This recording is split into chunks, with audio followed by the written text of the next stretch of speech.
ನಮಸ್ಕಾರ ವೀಕ್ಷಕರೇ, ಅಘೋರ ತಂತ್ರ ಮಂತ್ರ ವಿದ್ಯೆ ಚಾನಲ್ಗೆ ಎಲ್ಲರಿಗೂ ಸ್ವಾಗತ ಸುಸ್ವಾಗತ. ಇವತ್ತಿನ ದಿನ ನಾನು ಧನ ಆಕರ್ಷಣೆ ಮಾಡಿಕೊಳ್ಳುವಂತಹ ಒಂದು ಲಕ್ಷ್ಮೀ ತಂತ್ರದ ಬಗ್ಗೆ ಸರಳವಾದ ರೀತಿಯಲ್ಲಿ ಸುಲಭವಾದ ರೀತಿಯಲ್ಲಿ ಹೇಳ್ತೇನೆ. ಧನ ಆಕರ್ಷಣೆ ಅಂದರೆ ಏನು?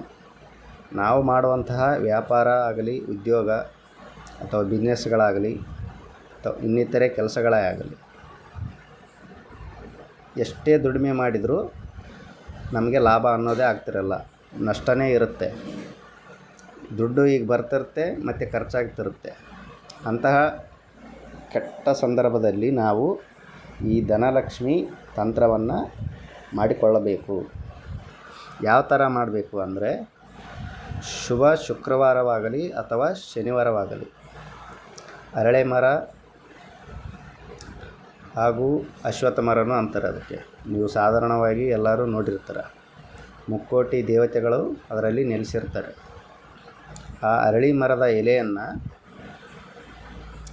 ಶುಭ ಶುಕ್ರವಾರವಾಗಲಿ ಅಥವಾ ಶನಿವಾರವಾಗಲಿ ನೀವು 2 ಎಲೆಯನ್ನು ತೆಗೆದುಕೊಂಡು ಬಂದು ಗಂಗಾಜಲದಿಂದ ಶುದ್ಧಿಯನ್ನು ಮಾಡಬೇಕು. ಶುದ್ಧಿಯನ್ನು ಮಾಡಿದ ಮೇಲೆ ನೀವು ಪೂಜೆ ಮಾಡುವಂತಹ ದೇವರ ಕೋಣೆಯಲ್ಲಿ ಕುಳಿತುಕೊಂಡು ಅರಿಶಿಣ ಹಾಗೂ ಕುಂಕುಮದಿಂದ ಸ್ವಲ್ಪ ನೀರನ್ನು ಮಿಕ್ಸ್ ಮಾಡಿ ಶ್ರೀಂ, ಇಲ್ಲಿ ತೋರಿಸ್ತಿರುವಂತಹ ಶ್ರೀಂ ಎಂಬ ಬೀಜಾಕ್ಷರ ಮಂತ್ರವನ್ನು ನೀವು 2 ಎಲೆಯ ಮೇಲೆ ಬರಿಬೇಕು. ಬರೆದು ಅದಕ್ಕೆ ನೀವು ಧೂಪ ದೀಪ ನೈವೇದ್ಯವನ್ನು ಇಟ್ಟು, ನೀವು ಯಾವ ಥರ ಪೂಜೆ ಮಾಡ್ತೀರ ನೀವು ಸಾಧಾರಣವಾಗಿ ಆ ಥರ ಅದಕ್ಕೆ ಪೂಜೆಯನ್ನು ಮಾಡಿ ಲಕ್ಷ್ಮಿಯ ಮುಂದಗಡೆ ಇಟ್ಟು ಶ್ರೀಂ ಶ್ರೀಂ ಶ್ರೀಂ ಶ್ರೀಂ ಅಂತ ಬೀಜಾಕ್ಷರ ಮಂತ್ರವನ್ನು ನೀವು ನುಡಿಬೇಕು. ಅಥವಾ ಇಲ್ಲಿ ಕೆಳಗಡೆ ತೋರಿಸ್ತಿರುವಂತಹ ಮಂತ್ರವನ್ನಾದರೂ ನೀವು ನುಡಿಬೋದು.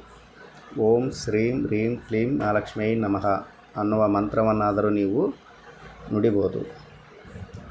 ಈ ಥರ ನುಡಿದ ಮೇಲೆ ಒಂದು ಎಲೆಯನ್ನು ನೀವು ದುಡ್ಡು ಇಟ್ಟುಕೊಳ್ಳುವಂತಹ ನಿಮ್ಮ ಪರ್ಸಿನಲ್ಲಾದರೂ ಆಗಲಿ ಅಥವಾ ಮಹಿಳೆಯರಾದರೆ ಬ್ಯಾಗ್ನಲ್ಲಾದರೂ ಆಗಲಿ ಇಟ್ಕೊಳ್ಬೇಕು.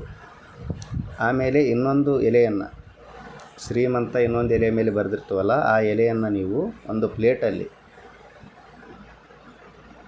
ಇಟ್ಟು ಅದಕ್ಕೆ ಹಾಲು, ತುಪ್ಪ ಹಾಗೂ ಸಕ್ಕರೆಯನ್ನು ಹಾಕಿ ಓಂ ಶ್ರೀಂ ರೀಂ ಕ್ಲೀಂ ಮಹಾಲಕ್ಷ್ಮೀ ನಮಃ, ಓಂ ಶ್ರೀಂ ರೀಂ ಕ್ಲೀಂ ಮಹಾಲಕ್ಷ್ಮೀ ನಮಃ ಅನ್ನುವ ಮಂತ್ರವನ್ನು ನೀವು 11 ಬಾರಿ ಆದರೂ ಹೇಳಿ ಅಥವಾ 21 ಬಾರಿ ಆದರೂ ಹೇಳಿ ಅಥವಾ 108 ಬಾರಿ ಆದರೂ ಹೇಳಿ, ನಿಮಗೆ ಎಷ್ಟು ಅನುಕೂಲ ಆಗುತ್ತೆ ಅಷ್ಟು ಮಂತ್ರವನ್ನು ನೀವು ಹೇಳಿ ನಿಮ್ಮ ಮನೆಯ ಮುಂದುಗಡೆ ಅಂದರೆ ಹೆಬ್ಬಾಗಿಲಿನ ಬಲಗಡೆ ಸೈಡು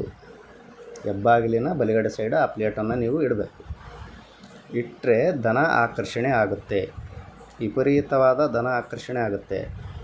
ಅದರಿಂದ ಅಷ್ಟೊಂದು ಪವರ್ಫುಲ್ ಆದಂತಹ ಹಾಗೂ ಸರಳವಾದಂತಹ ಲಕ್ಷ್ಮಿಯ ತಂತ್ರ ಇದು. ಧನ ಆಕರ್ಷಣೆ ಮಾಡಿಕೊಳ್ಳುವಂತಹ ಲಕ್ಷ್ಮಿ ತಂತ್ರ ಇದಾಗಿರುತ್ತೆ. ನಮಗೆ ವಿಪರೀತವಾದ ಸಾಲ ಬಾಧೆ ಇದೆ, ತುಂಬಾ ಸಾಲದಿಂದ ನಾವು ನರಳುತ್ತಿದ್ದೀವಿ ಅಂದರೆ ನೀವು ಶುಕ್ರವಾರವಾಗಲಿ ಅಥವಾ ಶನಿವಾರವಾಗಲಿ ಸಕ್ಕರೆಯನ್ನು ನೀವು ಇರುವೆಗಳಿಗೆ ಹಾಕಬೇಕು. ಎಲ್ಲಿ ಹಾಕಬೇಕು ಅಂದರೆ, ಒಂದು ದೊಡ್ಡದಾದಂತಹ ಮರ ಏನಿರುತ್ತಲ್ಲ ಆ ಮರದ ಬುಡದಲ್ಲಿ ಆದರೂ ಹಾಕಿ ಅಥವಾ ಇರುವೆಯ ಗೂಡು ಏನಿರುತ್ತಲ್ಲ ಅಲ್ಲಿ ಆದರೂ ಹಾಕಿ.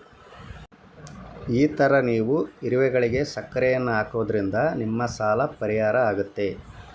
ಸಾಲವನ್ನು ಪರಿಹಾರ ಮಾಡಿಕೊಳ್ಳುವಂತಹ ಮಾರ್ಗವು ನಿಮಗೆ ಸಿಗುತ್ತೆ. ಅಷ್ಟೊಂದು ಪವರ್ಫುಲ್ ಆದಂತಹ ಹಾಗೂ ಸರಳವಾದಂತಹ ಲಕ್ಷ್ಮಿಯ ತಂತ್ರ ಕ್ರಿಯೆ ಇದು.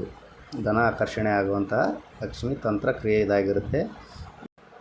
ಯಾರು ಆರ್ಥಿಕ ಪರಿಸ್ಥಿತಿಯಿಂದ ತುಂಬಾ ಚಿಂತೆ ಮಾಡ್ತಿದ್ದೀರಾ ಅಂಥವರು ಈ ಸರಳವಾದ ತಂತ್ರಕ್ರಿಯೆಯನ್ನು ಮಾಡಿ ನೋಡಿ, ನಿಮಗೆ ಗೊತ್ತಾಗುತ್ತೆ